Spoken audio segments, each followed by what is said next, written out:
নমস্কাৰ মই প্ৰণিতা লৈ আহিছো যে কলিভল ফাৰ্ষ্ট অন টাইম 8 অবৈধ মিয়াৰ সমৰ্থনত মুকলিকৈ এতিয়া কংগ্ৰেছ নামিছে মিয়াৰ বাবে ন্যায় বিচাৰি আনকি এতিয়া মানৱ অধিকাৰ আয়োগৰ দ্বাৰস্থ হৈছে কংগ্ৰেছে এতিয়া ভয় খাইছে ভোটৰ ৰাজনীতি কৰি থকা কংগ্ৰেছৰ এতিয়া এইটোৱে ভয় হৈছে যে উচ্ছেদ কৰি মিয়াবোৰটো খেদি দিয়া হৈছে এতিয়া আমাক ভোট দিব কোনে আৰু সেইভাবে উচ্ছেদৰ বিৰোধিতা কৰি মানৱ অধিকাৰ আয়োগৰ দ্বাৰস্থ হৈছে কংগ্ৰেছে কৈছে যে মিয়াৰ লগত বহুত বেয়া হৈ আছে আমাৰ বহুত দুখ লাগিছে মিয়াক জধে মধে উঠাই দিয়া তেওঁলোকৰ ঘৰ ভাঙি দিয়া হৈছে লৰা ছোৱালী লৈ ৰাস্তাত থাকিবলগীয়া হৈছে মিয়া পৰিয়াল এই মিয়া পৰিয়ালবোৰক লৈ ইমান দৰদ এয়া আসলতে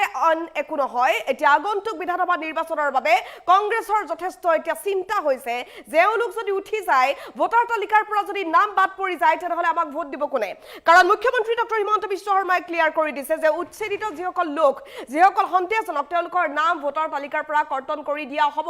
এছৰ প্ৰক্ৰিয়া এতিয়া অব্যাহত আছে সকলোৱে জানে স্পেচিয়েল ৰিভিজনৰ এই সময়খিনিত উচ্ছেদ কৰি দিয়া মিয়াৰ যদি ভোটাৰ তালিকাৰ পৰা নাম কৰ্তন হৈ গ'ল তেনেহ'লে এইখিনি সময়ত কি কৰিব এতিয়া মিয়াৰ দৰত বৃদ্ধি পাইছে কংগ্ৰেছে কৈছে যে মিয়াৰ লগত বহুত বেয়া হৈছে মিয়াক জধে উঠাই দিয়া হৈছে আমাৰ দুখ লাগিছে মানৱ অধিকাৰ আয়োগৰ দ্বাৰস্থ হৈ আনকি অভিযোগ পত্ৰ দাখিল কৰিছে বিজেপি চৰকাৰৰ বিৰুদ্ধে যথেষ্ট অভিযোগ আনিছে চৰকাৰখনে জধে মানুহ উচ্ছেদ কৰিছে মিয়াসকলক উঠাই দিয়া হৈছে মিয়াক য'তেই পাইছে তাতে উচ্ছেদ চলোৱা হৈছে এনেধৰণে অভিযোগ উত্থাপন কৰিছে কংগ্ৰেছে গৌৰৱ গগৈৰ অতিকৈ ঘনিষ্ঠ যিগৰাকী গৌৰৱ গগৈৰ সোঁহাত বুলি কোৱা হয় তেওঁ এতিয়া অভিযোগ পত্ৰ লৈ দিল্লীত গৈ উপস্থিত হৈছেগৈ মানৱ অধিকাৰ আয়োগৰ দ্বাৰস্থ হৈছে অভিযোগ পত্ৰ দাখিল কৰিছে লৈ চৌবিছৰ এই মুহূৰ্তৰ আটাইতকৈ ডাঙৰ আপডেট যে কলিভল ফাৰ্ষ্ট অন টাইম 8 মিয়াৰ দৰত বাঢ়িছে কংগ্ৰেছৰ মিয়াৰ সমৰ্থনত এবাৰ মুকলিকৈ নামিছে কংগ্ৰেছ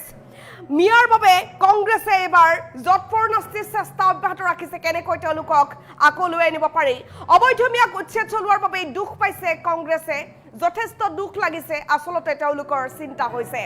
অবৈধ মিয়াৰ জৰিয়তে দীৰ্ঘদিন ধৰি ভোটৰ ৰাজনীতি কৰি আহিছিল কংগ্ৰেছে আৰু সেইভাবে এই দৰদ বৃদ্ধি পাইছে অৱশেষত অবৈধ মিয়াৰ বিৰুদ্ধে উচ্ছেদ চলোৱাত হাহাকাৰ লাগিছে মিয়াৰ ৰক্ষক কংগ্ৰেছৰ উচ্ছেদৰ নামত মিয়াক হাৰাশাস্তি কৰা বুলিও উত্থাপন কৰিছে অভিযোগ মিয়াৰ লগত হাৰাশাস্তি হৈছে মিয়াক জধে মধে উঠাই দিয়া হৈছে ইত্যাদি মিয়াক ৰক্ষণাবেক্ষণ দিবৰ বাবে মানৱ অধিকাৰ আয়োগত দাখিল কৰিছে আবেদন এক অভিযোগ পত্ৰ লৈ দিল্লী পাইছেগৈ এগৰাকী লোক গৌৰৱ গগৈৰ ঘনিষ্ঠ ইমদাদ হুছেইন তেওঁ দিল্লী পাইছেগৈ অভিযোগ পত্ৰ দাখিল কৰিছে মিয়াৰ ৰক্ষক কংগ্ৰেছে যে কলিভল ফাৰ্ষ্ট অন টাইম 8 জনাইছে মুহূৰ্তৰ আটাইতকৈ ডাঙৰ আপডেট মিয়াৰ সমৰ্থন এইবাৰ মুকলিকৈ কংগ্ৰেছ নামিছে অভিযোগ পত্ৰ দাখিল কৰিছে চৰকাৰৰ বিৰুদ্ধে অবৈধ মিয়াক উচ্ছেদ চলোৱাৰ বাবে দুখ পাইছে কংগ্ৰেছে এই দুখ আসলতে চিন্তা এয়া ভোটৰ চিন্তা অবৈধ মিয়াৰ জৰিয়তে দীৰ্ঘদিন ধৰি ভোটৰ ৰাজনীতি কৰি আহিছিল কংগ্ৰেছে আৰু সেই কংগ্ৰেছৰ এতিয়া চিন্তা হৈছে আমাক ভোট কোনে দিব অৱশেষত অবৈধ মিয়াৰ বিৰুদ্ধে উচ্ছেদ চলোৱাত হাহাকাৰ লাগিছে মিয়াৰ ৰক্ষক কংগ্ৰেছৰ আৰু এনেধৰণে অভিযোগ পত্ৰ দাখিল কৰা হৈছে উচ্ছেদৰ নামত মিয়াক হাৰাশাস্তি কৰা বুলিও উত্থাপন কৰিছে অভিযোগ মিয়াক ৰক্ষণাবেক্ষণ দিবৰ বাবে মানৱ অধিকাৰ আয়োগত দাখিল কৰিছে আবেদন লিখিত আবেদন দাখিল কৰিছে এনেধৰণে কংগ্ৰেছে গৌৰৱ গগৈৰ অতিকৈ ঘনিষ্ঠ ইমদাদ হুছেইনে এই অভিযোগ পত্ৰ দাখিল কৰিছে মানৱ অধিকাৰ আয়োগত তেওঁলোকে কৈছে মিয়াৰ লগত বহুত বেয়া হৈছে মিয়াক য'তে দেখিছে তাতে উঠাই দিয়া হৈছে মিয়াৰ ঘৰ ভাঙি দিয়া হৈছে মিয়া ল'ৰা ছোৱালী লৈ ৰাস্তাত থাকিবলগীয়া হৈছে তেওঁলোকৰ পঢ়া শুনা নোহোৱা হৈ গৈছে মিয়াৰ ল'ৰা ছোৱালী আজি স্কুল যাব পৰা নাই মিয়াৰ ল'ৰা ছোৱালী আজি খাব পৰা নাই মিয়াৰ ল'ৰা ছোৱালী আজি ঘৰত থাকিব পৰা নাই তেওঁলোক ত্ৰিপালৰ তলত থাকিবলগীয়া হৈছে আৰু সেই ত্ৰিপালখনো ফালি দিয়া হৈছে এনেধৰণে অভিযোগ উত্থাপন কৰিছে আৰু মিয়াৰ দৰত কংগ্ৰেছৰ এইভাবেই বাঢ়িছে কাৰণ উচ্ছেদ চলোৱাৰ পাছত বহু লোকৰ উচ্ছেদিত লোকৰ নাম এবাৰ ভোটাৰ তালিকাৰ পৰা যে বাদ পৰিব এই চৰ্চা অব্যাহত আছিল আৰু সেইভাবেই হয়তো কংগ্ৰেছৰ চিন্তা হৈছে যে আমাক ভোট কোনে দিব মিয়াক ৰক্ষণাবেক্ষণ দিবৰ বাবে মানৱ অধিকাৰ আয়োগ পাইছেগৈ দাখিল কৰিছে আবেদন লিখিত অভিযোগনামা দাখিল কৰিছে গৌৰৱ গগৈৰ অতিকৈ ঘনিষ্ঠ ইমদাদ হুছেইনে দাখিল কৰিছে অভিযোগ পত্ৰ মিয়াৰ সমৰ্থনত মুকলিকৈ কংগ্ৰেছ নামিছে এইবাৰ ফিল্ডত কংগ্ৰেছে এইবাৰ অভিযোগ আনিছে চৰকাৰৰ বিৰুদ্ধে অবৈধ মিয়াক উচ্ছেদ চলোৱাৰ বাবে কংগ্ৰেছে দুখ পাইছে অবৈধ মিয়াৰ জৰিয়তে দীৰ্ঘদিন ধৰি ভোটৰ ৰাজনীতি যে কৰি আহিছিল কংগ্ৰেছৰ এবাৰ চিন্তা হৈছে যে আমাক ভোট কোনে দিব অৱশেষত অবৈধ মিয়াৰ বিৰুদ্ধে উচ্ছেদ চলোৱাত হাহাকাৰ লাগিছে মিয়াৰ ৰক্ষক কংগ্ৰেছৰ চিন্তিত হৈছে কংগ্ৰেছ উচ্ছেদৰ নামত মিয়াক হাৰাশাস্তি কৰা বুলি অভিযোগ উত্থাপন কৰিছে মিয়াৰ দৰত বৃদ্ধি পাই কংগ্ৰেছে এবাৰ অভিযোগ উত্থাপন কৰিছে মিয়াক ৰক্ষণাবেক্ষণ দিবৰ বাবে মানৱ অধিকাৰ আয়োগত দাখিল কৰিছে আবেদন লিখিত আবেদন দাখিল কৰিছে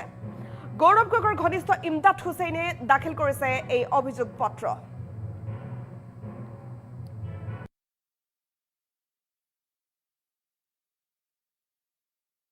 সম্প্ৰদায়ৰ ব্যক্তি বা যুৱক আছে তেওঁলোকক অলা উবেৰৰ ড্ৰাইভাৰ ল'ব মানা কৰিছে তেওঁলোকক কামত নিয়োগ কৰিব মানা কৰিছে আৰু মুখ্যমন্ত্ৰীগৰাকী প্ৰত্যক্ষ নিৰ্দেশত আজি উজনি অসমত বা অসমৰ বিভিন্ন প্ৰান্তত মিয়া সম্প্ৰদায়ৰ লোকক যিনে টাৰ্গেট কৰিছে বিভিন্ন ধৰণৰ অত্যাচাৰ কৰিছে বিভিন্ন ধৰণৰ মাৰপিট কৰিছে তাৰো আমি বিশদভাৱে আজি এই মেমৰেণ্ডামখনত আমি উল্লেখ কৰিছোঁ গতিকে আজি ইয়াত আহি আমাৰ সন্মানীয় অধ্যক্ষ ডাঙৰীয়াক আহ্বান জনাইছোঁ অনতিপলমে মুখ্যমন্ত্ৰী ডাঙৰীয়াৰ অসমখনক যে অশান্ত কৰিছে অস্থিৰ কৰিছে সাম্প্ৰদায়িক মেৰুকৰণৰ ৰাজনীতি কৰি 2026 নিৰ্বাচনী বৈতৰণি পাৰ হোৱা যি অপচেষ্টা কৰিছে তাৰ ওপৰত বিশদভাৱে তদন্ত এটা আৰম্ভ কৰিব লাগে তাৰ বাবে দাবী আছোঁ স্পষ্ট কথা যে অসমৰ মুখ্যমন্ত্ৰীগৰাকীৰ বিৰুদ্ধে ৰাষ্ট্ৰীয় মানৱ অধিকাৰ আয়োগে অনতিপলমে এটা তদন্ত ঘোষণা কৰিব লাগিব সেই মৰ্মে আজি আমি তেখেতক আজি ইতিমধ্যে এখন অভিযোগনামা দাখিল কৰিছোঁ যিসকল মিয়া সম্প্ৰদায়ৰ ব্যক্তি বা যুৱক আছে তেওঁলোকক অলা উবেৰৰ ড্ৰাইভাৰ ল'ব মানা কৰিছে তেওঁলোকক কামত নিয়োগ কৰিব মানা কৰিছে আৰু মুখ্যমন্ত্ৰীগৰাকী প্ৰত্যক্ষ নিৰ্দেশত আজি উজনি অসমত বা অসমৰ বিভিন্ন প্ৰান্তত মিয়া সম্প্ৰদায়ৰ লোকক যিনে টাৰ্গেট কৰিছে বিভিন্ন ধৰণৰ অত্যাচাৰ কৰিছে বিভিন্ন ধৰণৰ মাৰপিট কৰিছে তাৰো আমি বিশদভাৱে আজি এই মেমৰেণ্ডামখনত আমি উল্লেখ কৰিছোঁ গতিকে আজি ইয়াত আহি আমাৰ সন্মানীয় অধ্যক্ষ ডাঙৰীয়াক আহ্বান জনাইছোঁ অনতিপলমে মুখ্যমন্ত্ৰী ডাঙৰীয়াৰ অসমখনক যে অশান্ত কৰিছে অস্থিৰ কৰিছে সাম্প্ৰদায়িক মেৰুকৰণৰ ৰাজনীতি কৰি 2026 নিৰ্বাচনী বৈতৰণি পাৰ হোৱা যি অপচেষ্টা কৰিছে তাৰ ওপৰত বিশদভাৱে তদন্ত এটা আৰম্ভ কৰিব লাগে তাৰ বাবে দাবী আছোঁ স্পষ্ট কথা যে অসমৰ মুখ্যমন্ত্ৰীগৰাকীৰ বিৰুদ্ধে ৰাষ্ট্ৰীয় মানৱ অধিকাৰ আয়োগে অনতিপলমে এটা তদন্ত ঘোষণা কৰিব লাগিব সেই মৰ্মে আজি আমি তেখেতক আজি ইতিমধ্যে এখন অভিযোগনামা দাখিল কৰিছোঁ যিসকল মিয়া সম্প্ৰদায়ৰ ব্যক্তি বা যুৱক আছে তেওঁলোকক অলা উবেৰৰ ড্ৰাইভাৰ ল'ব মানা কৰিছে তেওঁলোকক কামত নিয়োগ কৰিব মানা কৰিছে আৰু মুখ্যমন্ত্ৰীগৰাকী প্ৰত্যক্ষ নিৰ্দেশত আজি উজনি অসমত বা অসমৰ বিভিন্ন প্ৰান্তত মিয়া সম্প্ৰদায়ৰ লোকক যিনে টাৰ্গেট কৰিছে বিভিন্ন ধৰণৰ অত্যাচাৰ কৰিছে বিভিন্ন ধৰণৰ মাৰপিট কৰিছে তাৰো আমি বিশদভাৱে আজি এই মেমৰেণ্ডামখনত আমি উল্লেখ কৰিছোঁ গতিকে আজি ইয়াত আহি আমাৰ সন্মানীয় অধ্যক্ষ ডাঙৰীয়াক আহ্বান জনাইছোঁ অনতিপলমে মুখ্যমন্ত্ৰী ডাঙৰীয়াৰ অসমখনক যে অশান্ত কৰিছে অস্থিৰ কৰিছে সাম্প্ৰদায়িক মেৰুকৰণৰ ৰাজনীতি কৰি 2026 নিৰ্বাচনী বৈতৰণি পাৰ হোৱা যি অপচেষ্টা কৰিছে তাৰ ওপৰত বিশদভাৱে তদন্ত এটা আৰম্ভ কৰিব লাগে তাৰ বাবে দাবী আছোঁ স্পষ্ট কথা যে অসমৰ মুখ্যমন্ত্ৰীগৰাকীৰ বিৰুদ্ধে ৰাষ্ট্ৰীয় মানৱ অধিকাৰ আয়োগে অনতিপলমে এটা তদন্ত ঘোষণা কৰিব লাগিব সেই মৰ্মে আজি আমি তেখেতক আজি ইতিমধ্যে এখন অভিযোগনামা দাখিল কৰিছোঁ যিসকল মিয়া সম্প্ৰদায়ৰ ব্যক্তি বা যুৱক আছে তেওঁলোকক অলা উবেৰৰ ড্ৰাইভাৰ ল'ব মানা কৰিছে তেওঁলোকক কামত নিয়োগ কৰিব মানা কৰিছে আৰু মুখ্যমন্ত্ৰীগৰাকী প্ৰত্যক্ষ নিৰ্দেশত আজি উজনি অসমত বা অসমৰ বিভিন্ন প্ৰান্তত মিয়া সম্প্ৰদায়ৰ লোকক যিনে টাৰ্গেট কৰিছে বিভিন্ন ধৰণৰ অত্যাচাৰ কৰিছে বিভিন্ন ধৰণৰ মাৰপিট কৰিছে তাৰো আমি বিশদভাৱে আজি এই মেমৰেণ্ডামখনত আমি উল্লেখ কৰিছোঁ গতিকে আজি ইয়াত আহি আমাৰ সন্মানীয় অধ্যক্ষ ডাঙৰীয়াক আহ্বান জনাইছোঁ অনতিপলমে মুখ্যমন্ত্ৰী ডাঙৰীয়াৰ অসমখনক যে অশান্ত কৰিছে অস্থিৰ কৰিছে সাম্প্ৰদায়িক মেৰুকৰণৰ ৰাজনীতি কৰি 2026 নিৰ্বাচনী বৈতৰণি পাৰ হোৱা যি অপচেষ্টা কৰিছে তাৰ ওপৰত বিশদভাৱে তদন্ত এটা আৰম্ভ কৰিব লাগে তাৰ বাবে দাবী আছোঁ স্পষ্ট কথা যে অসমৰ মুখ্যমন্ত্ৰীগৰাকীৰ বিৰুদ্ধে ৰাষ্ট্ৰীয় মানৱ অধিকাৰ আয়োগে অনতিপলমে এটা তদন্ত ঘোষণা কৰিব লাগিব সেই মৰ্মে আজি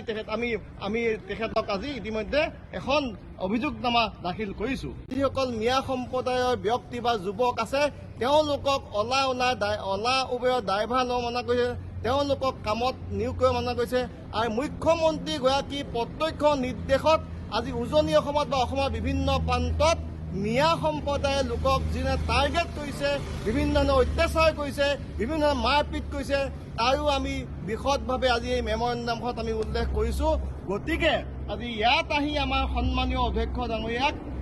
আহ্বান জনাইছোঁ, অনতিপলমে মুখ্যমন্ত্ৰী ডাঙৰীয়াৰ অসমখনক যে অশান্ত কৰিছে, অস্থিৰ কৰিছে, সাম্প্ৰদায়িক মেৰুকৰণৰ ৰাজনীতি কৰি 2026 নিৰ্বাচনী বৈতৰণি পাৰ হোৱা যি অপচেষ্টা কৰিছে তাৰ ওপৰত বিশদভাৱে তদন্ত এটা আৰম্ভ কৰিব লাগে। তাৰ বাবে দাবী আছোঁ স্পষ্ট কথা যে অসমৰ মুখ্যমন্ত্ৰীগৰাকীৰ বিৰুদ্ধে ৰাষ্ট্ৰীয় মানৱ অধিকাৰ আয়োগে অনতিপলমে এটা তদন্ত ঘোষণা কৰিব লাগিব। সেই মৰ্মে আজি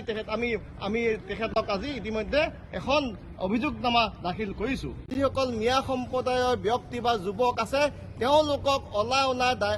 উবেৰৰ ড্ৰাইভাৰ ল'ব মানা কৰিছে, তেওঁলোকক কামত নিয়োগ কৰিব মানা কৰিছে। আৰু মুখ্যমন্ত্ৰীগৰাকীৰ প্ৰত্যক্ষ নিৰ্দেশত আজি উজনি অসমত বা অসমৰ বিভিন্ন প্ৰান্তত মিয়া সম্প্ৰদায়ৰ লোকক যিনে টাৰ্গেট কৰি